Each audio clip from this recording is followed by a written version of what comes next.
अगर हम इस एक हफ्ते की बात माने तो एक हफ्ते में उन्होंने जम्मू में जो रेल डिवीजन उसकी भी इनाग्रेशन की और कल एक हफ्ते के अंदर अंदर उन्होंने कश्मीर को एक बहुत बड़ी सौगात दी है, जो कि स्ट्रक्चर हिसाब से ही नहीं पूरी तरह से बहुत इंपॉर्टेंट है। जैसे कि हमारी जो सोनमर्ग टनल है, सोनमर्ग का जो हमारा पिकनिक स्पॉट है वो साल के 6 महीने काट रहता था, लेकिन इस टनल की बनने के बाद वो सोनमर्ग साल के 12 महीने खुला रहेगा। उससे न कि यहाँ टूरिज़्म ही बढ़ेगा बल्कि यहाँ जो कश्मीर की इकानमी है वो भी बढ़ जाएगी और जो वहाँ के लोकल लोग हैं उनकी जो मुश्किलात थी, उनकी जो प्रॉब्लम्स थी, वो मूवमेंट नहीं कर सकते थे, उनकी मूवमेंट भी अब हासिल फ्री हो जाएगी। बहुत बड़ी अहमियत की जो ये टनल है, लेकिन उसके साथ साथ कुछ मुख्तलिफ पॉलिटिकल पार्टीज जैसे कांग्रेस जैसे पॉलिटिकल पार्टीज़ जिसका आधार ही देश में नहीं है और जम्मू कश्मीर भी अब कांग्रेस का आधार नहीं है, देश में कहीं कांग्रेस थी, वो इस दौरे की मुखालफत करते हैं। क्योंकि सच में अगर माना जाए कांग्रेस को डेवलपमेंट से एलर्जी है, उनको डेवलपमेंट से इन्फेक्शन होती है। जिस तरह से कल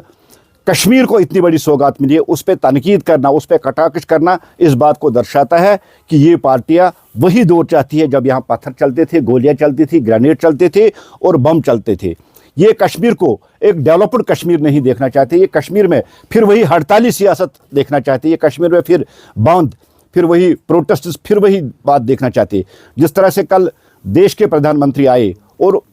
उनकी शान में जो कल उमर साहब ने कहा कि ये वो प्रधानमंत्री है जो कहते हैं वो करते, और खुद देश के प्रधानमंत्री जी ने भी कहा कि मैं जो कमिटमेंट करता हूँ मैं पूरी करता हूँ। और कल यहाँ के चीफ मिनिस्टर साहब ने भी वही बात दोहराई कि उन्होंने जो प्रॉमिस किए थे वो प्रॉमिस उन्होंने पूरे कर दिए। इसका मतलब है कि मोदी जी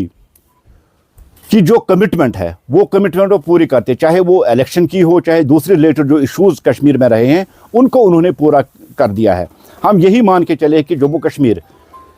देश का ताज है और देश के इस ताज को संवारना, इस पर और ज़्यादा डेवलपमेंट करना, ये हमेशा भारतीय जनता पार्टी वाली गवर्नमेंट और ख़ासकर मोदी जी के दिल में रही और उनके हमेशा दिमाग में रही कि जम्मू कश्मीर को हम टेररिज्म से निकाल के एक टूरिज़्म हब बना दी, जिसमें वो कामयाब भी हो गई। दहशतगर्दी अब यहाँ ख़त्म हो चुकी थी। आज जम्मू कश्मीर का जो भी नागरिक है, जम्मू कश्मीर का जो भी शहरी है, वो आज पूरी तरीके से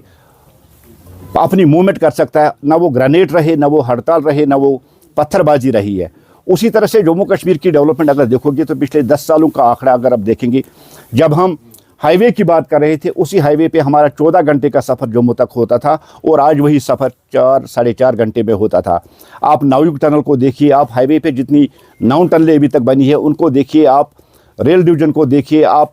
दूसरी जो टनलें बनी है आज और कल जो टनल यहाँ उन्होंने इनाग्रेट किया है, उससे जम्मू कश्मीर की डेवलपमेंट और जम्मू कश्मीर की तरक्की में और 4 चांद लग गया। और जैसे उनके साथ कल रोड मंत्री भी यहाँ रहे, उन्होंने भी कल कहा कि मेरा जो 2025 तक है कि जो नेशनल हाईवे है उसको पूरी तरह से 4 लेन बनाया जाएगा, कुछ 1-2 किलोमीटर भी रह गए हैं उनको भी कंप्लीट किएगा। और साथ ही सबसे बड़ी सौगात इस महीने भी मिलने वाली है जब दिल्ली डायरेक्ट कनेक्ट होगी कश्मीर के साथ, जब यहाँ ट्रेन आएगी वंदे भारत की जो ट्रेन कन्याकुमारी से लेके कश्मीर चलने वाली है। ये 1 महीने का आंकड़ा है जो नरेंद्र मोदी जी ने कश्मीर या जम्मू कश्मीर को दिया है। लेकिन बदकिस्मती से कुछ ऐसी पार्टियाँ जिनका प्यार हड़ताल से रहा है, जिनका प्यार